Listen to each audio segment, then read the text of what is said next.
everybody! Today is the last day of Virtual Vacation Bible School.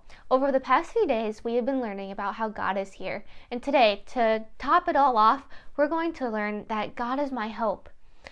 And before we get started, I want to talk about what hope means. So I am wearing, can't quite see me, I'll stand up a little. I am wearing my Iowa Hawkeye shirt because I love the Iowa Hawkeyes. My parents went there, my brother went there. I've gone to lots and lots of football games there. And while I'm watching a football game, I always hope that they're going to win. And I think you guys can relate to this too. Have you ever played a game with your sibling or with a friend and you hoped to win? Or did you ever see a prize that you could win playing a game out to eat or at school and you hoped that you could win that? That's what we're going to be talking about. Hope is something that you want and you desire. And we're going to be learning about what hoping in God means. Today we're going to be reading a story about a guy named Isaiah. And he was what we call a prophet, which means that God spoke to Isaiah and then Isaiah would tell the people what God said. And oftentimes it talked about the future of what God was going to do. God told Isaiah that he was going to mend this world and he was going to come and save us. And he had to tell everybody about it. And we're going to learn about what happened and what he said to the people. Operation No More Tears. The rescuer will come. Prophecies from Isaiah. Do you know what your name means? Well, there was once a man called Isaiah, and his name meant God to the rescue. That might sound like a bit of a funny name to you, but it was just the right name for Isaiah because God had a special job for Isaiah. You see, Isaiah's job was to listen to God and then tell people what he heard. Now God let Isaiah know a secret. God was going to mend his broken world. He showed Isaiah his secret rescue plan, Operation No More Tears. This is the message God gave Isaiah. It was like a letter God wrote to his children.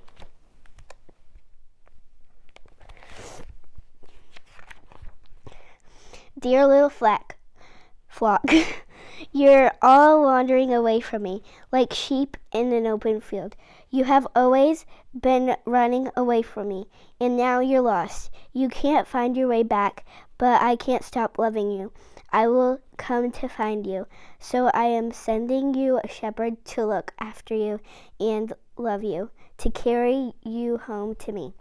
You've been stumbling around like people in a dark room, but into the darkness a bright light will shine. It will chase away all of the shadows like sunshine.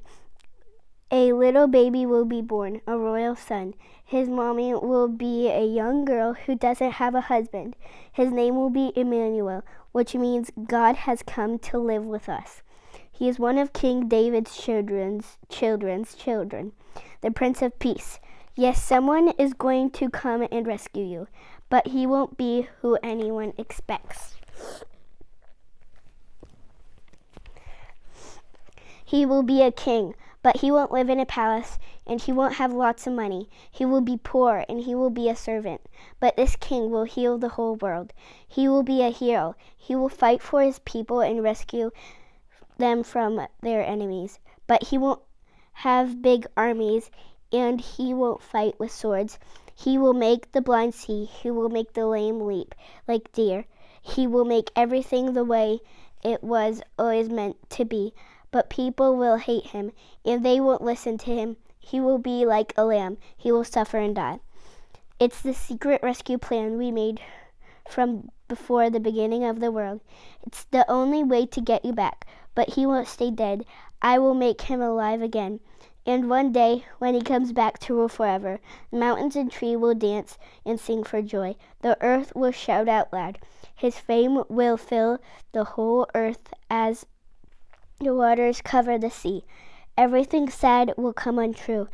Even death is going to die, and he will wipe away every tear from every eye.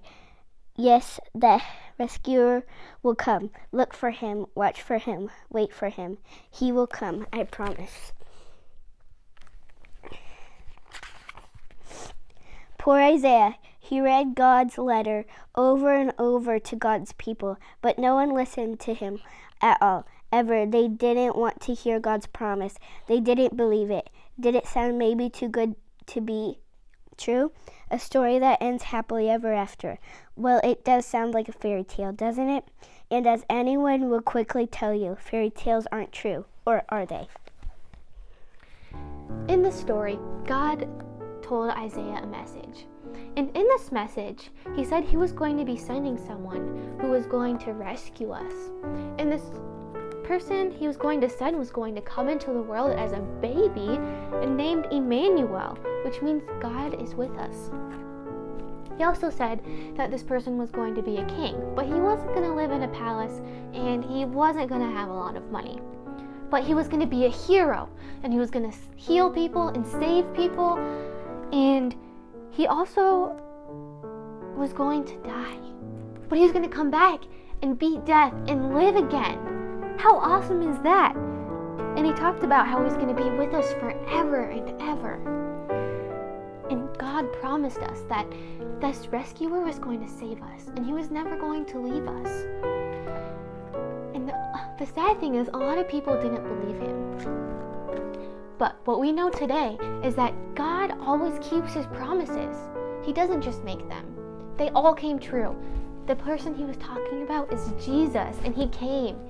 And now we all have hope that God will always be with us, and that one day we will live with him forever. So this is what we can hope for. This lesson was a little bit longer, so before we move on to our craft or our song, I want to get moving. In football, there's something called a halftime, and it's where the players take a break.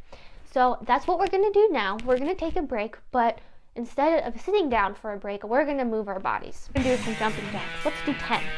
1, 2, 3, 4, 5, 6, 7, 8, 9, 10. Good job. Next, we're going to do some kicks. I want you to try and touch your foot 5 times. 1, 2, 3, 4, 5. Okay, now I want to see how high you can jump. I'm going to try and jump as high as I can and try and touch the ceiling. Wow, I touched it! I'm going to do that 4 more times. 2, 3, 4, 5. Okay, now that we're all warmed up, ready to go, and got all of our wiggles out, let's continue on our lesson. Because today's our last day, we're going to do 2 crafts. And the first one we're going to start with is about our lesson, God is my hope. And this is what it looks like. It says, I hope for, and this big space is supposed to be filled with a picture or with different things that you say that you want, that you hope for. And it also has a Bible verse, and it says Hebrews 6:19. Our hope is certain, it is strong and secure. And I didn't draw anything in there because I didn't want to give anything away, and I want you to come up with something that you want to draw. So let's get started. All you need for this craft is a piece of paper and some markers, or crayons, or pencils.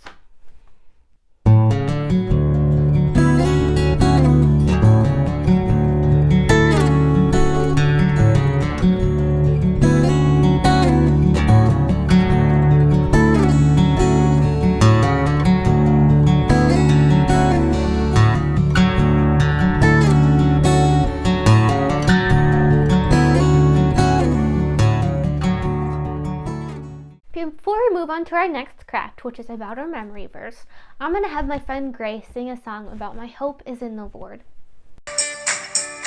I can't help but feel a little down, a little worried when I look around. That's why my hope is in the Lord. I fix my eyes upon the God who gives, 'cause all I need is what I have in him. That's why my hope is in the Lord. My hope is in the Lord. I belong to him. He will never let me go. My hope is in the Lord. I can count on him. My hope is in the Lord. Did you like learning all the new songs this week? If you already knew some of them, that's awesome. But I hope you got to learn some new ones. I love learning new songs. And if you don't remember how to sing some of them, these videos are all up, so you can go ahead and watch them again if you want. Finally, the last thing we're going to do is go over our memory verse and make the craft. Like I told you yesterday, I was going to do the verse again with emotions one last time. The Lord is my strength and my shield. My heart trusts in Him, and He helps me. Good. Now that you got that down, let's do the craft. This is the craft we're going to do. It's a shield, and then it just has the memory verse written in it. You will need a piece of paper and a marker.